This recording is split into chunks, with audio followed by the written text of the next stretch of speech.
So I'm just gonna mix match. I'm start again. I'm gonna edit out. Yeah. Hi everyone, welcome back to another episode of The Contemporary Entrepreneur. I am with this amazing creative, Stacey. How you doing? I'm good, thanks. How are you? I'm good, thank you. First of all, let's talk about what you're wearing. You look really nice. Do you like it? Yeah. It's a boiler suit. Yeah, you look really fashionable. I feel it's very very artsy, creative. Yeah, it suits you. And I like the glasses as well. Thank you. I came with the vibe today. Yeah, the makeup looking beat, girl. You're looking Thank cute. you. You're welcome. You're welcome.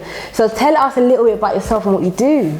Okay, so I am all freelance. I'm a freelance designer, creative producer and curator. I own my own design business, which is graphic design, photography and filming. And then the other side of me is curating exhibitions, creatively producing exhibitions, and creating spaces for like young Black people to gain accessibility in, and for us to take up space and create our own spaces in the art world. Okay, so you said that you create some opportunities for Black people, young Black people. Why do you think that's important and why have you done it?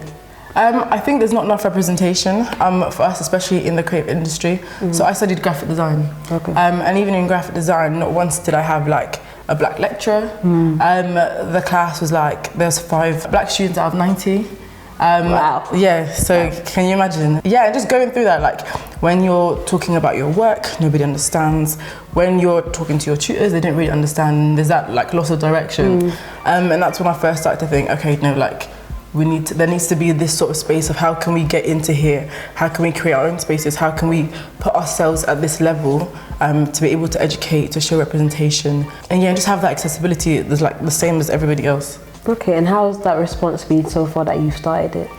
But you know what, it's been good. Like we've done so I'm from Bristol, so in Bristol, like Bristol in itself is a very racist city. In terms of like when you walk through the city, because it was like a slave port. So when you walk through, it's like slavery is reminded like everywhere. Everywhere you go, it's mad. Oh, no, the statues of like slave owners there, it's mad. And so even like as a Black person walking through the city, it's been mad. But I think what we've done, so we've done exhibitions at Bristol Museum, all the main art galleries. I've curated and created spaces and opportunities and like taken over, I guess, those spaces. Okay. And the response has been alright. Like, I mean, there's always backlash, but in Bristol there's such a like group of like young Black creative people that all like are on the same sort of mission.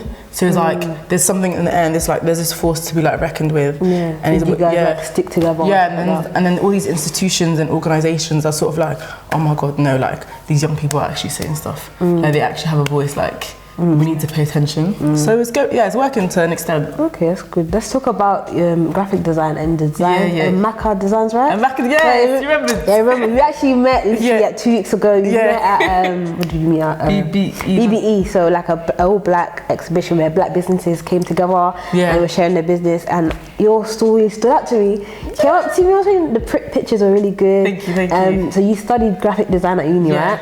And how come you decided to actually use your skill that you've learned at uni? Because you know how a lot of people go to uni and then they study, for example, like law, and then they come out and they don't do law. So why did you go into it? Because I don't think there's anything else I'm like that strong and passionate about. Yeah. And I feel like, I don't know, with graphic design, you're literally changing how people see things visually. You're changing the perception of people's minds. Yeah. And I think I wanted to do that. Obviously, like throughout secondary school, A-levels, I always did art subjects. Yeah. It just felt like a very natural fit. Yeah, that's literally how it came about. Like I didn't know anything else. So you just thought like this is it? Yeah, like, I always knew like it's gonna be art. At one point I thought I'm just gonna be a painter for the rest of my life. Okay. And my mum was like, not happening. Like so I tried to find something that was a bit more like, I don't know, a bit more like, I guess easier to like get job opportunities for.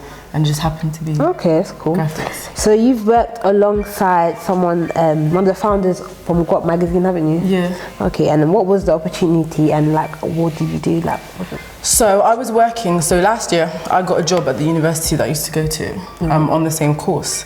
So like it was really weird. So I was like teaching the students, and then I realized, like I've got the opportunity to like really, I guess, change the way this course looks and the things that come about this course.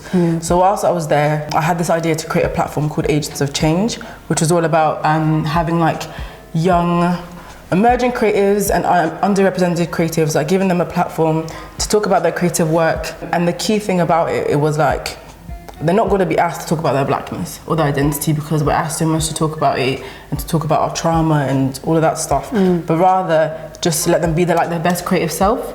So I created that platform, and because I was working at the university, I realized this is the best way to secure funding. So I got like, and I had this idea and I made proposals and they were just throwing money at it. So I was like, okay, so I was like, who do I want to come in and like give the main talk?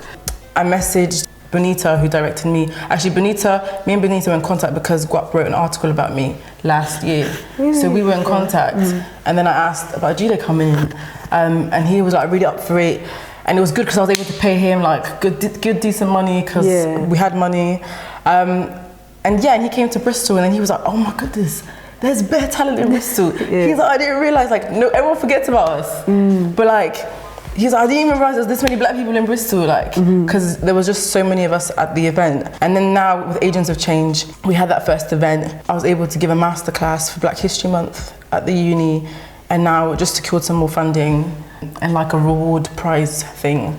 So like I'm just in the middle of like planning all of that. You're doing a lot, really inspiring, you know. Thank you. I've obviously looked through your Instagram and stuff like that. It's nice to see like a black young female doing a lot. And congrats. Thank you so much. So you mentioned that you are featured in GUAP magazine. And GUAP magazine is a digital magazine, isn't it? So what was the article about? It was how a university project led into like an exhibition straight away. So whilst I was in uni in my final year, like first and second year I didn't take it seriously. I just like, I was basically failing. I didn't know what I was doing. Like the third year, I think 6 months before I graduated, I was like, oh my God, this is serious. Like I'm paying 9K a year for it, like, and I've been messing about. So I just really went, like, I went straight into it, and like I created this project called I Am Melanin, which is all about sort of dark skin beauty, and putting us like in the media and in the forefront of everything, because obviously like the media's representation of beauty is so Eurocentric. Blue eyes, blonde hair, that kind of thing. And so I created that project. Just did a shout out, got so many black girls in Bristol to like be models. I made a book, I made a film. And this is just all for my uni project. And because people saw that, I got offered like an exhibition space straight after I graduated. So it was literally like, I guess, going from that university work and just doing something that you felt was so minute, then now having to plan this whole exhibition with no experience and stuff like that, and then just making it happen. So you're just thrown in the deep end. Literally thrown into the deep end. I'd spent all my money that I had and just tried to get it done, basically. But was it worth it? Yeah, definitely. Like it wasn't in Bristol, it was in Bath, which is just outside of Bristol. But that was on for 3 months, and then later I got the opportunity to showcase it in Bristol literally the month after. Wow. So it went on for like 6 months. Really? It's incredible. It's incredible. Cool. Really good. So how long has it been since you left uni? 2 years. And how has 2 years been in Do you know what? Like, first year was so hard. I was working, I did a waitressing job, I taught kids maths and English, I worked at the cinema. Like, and all of this at the same time. Really? Yeah. So you had like 3 jobs? Yeah, and then whilst I was working at the university like part-time, and then doing all of this because freelance is not consistent. Where you get your money from, you will never know when. And I think since January this year, it has been a lot more consistent, and I think that's just because it's not just graphic design I'm doing. I'm curating, I'm doing panels, I'm like public speaking, I'm hosting, radio presenting, stuff like that. So doing that's cool. Loads of different avenues. A lot of, you're doing good things, big things. Welcome. So just to touch on about your creative, I just wanted to ask you, have you ever gone through like imposter syndrome? Oh yeah, all the time. I feel like it's hard because obviously it's a sticky one. It's a sticky one because obviously you've worked hard to get to where you are. But I think especially as a young person, a lot of the times I've walked into like rooms and meetings where like it's above 40 white middle-aged people like discussing the future of the city and stuff like that. And I'm sat there like as a young person, not understanding what we're talking about. Like this doesn't make sense. Like all this money talk, I didn't get it. Like, and I've started being on the board of some organisations and started to like understand and I guess just teach myself a bit more. But I think like imposter syndrome, you're gonna get it. But I think it's just like reiterating to yourself, then I made it here because I'm here because all of this has happened, and just reflecting on like why you have every right to be here as like 50-year-old Greg. She said Greg, wow. Okay, just to finish up the interview, what is one thing you would tell your younger self? One thing I'll tell my younger self? I think like don't let your friends or other people dictate the kind of person that you want to be. Amen. Yeah, because I felt like that steered me in the right way, and I luckily in my final year of uni was able to like do a 360 and then go the way I wanted to go. Okay, that's really good. Well, congrats on everything that you're doing. Thank you. It was so nice talking to you. You too. And I'll see you soon. Definitely. No problem. So where can people find you if you want to shout your social? Yeah, you can find my creative work on Amaka Designs.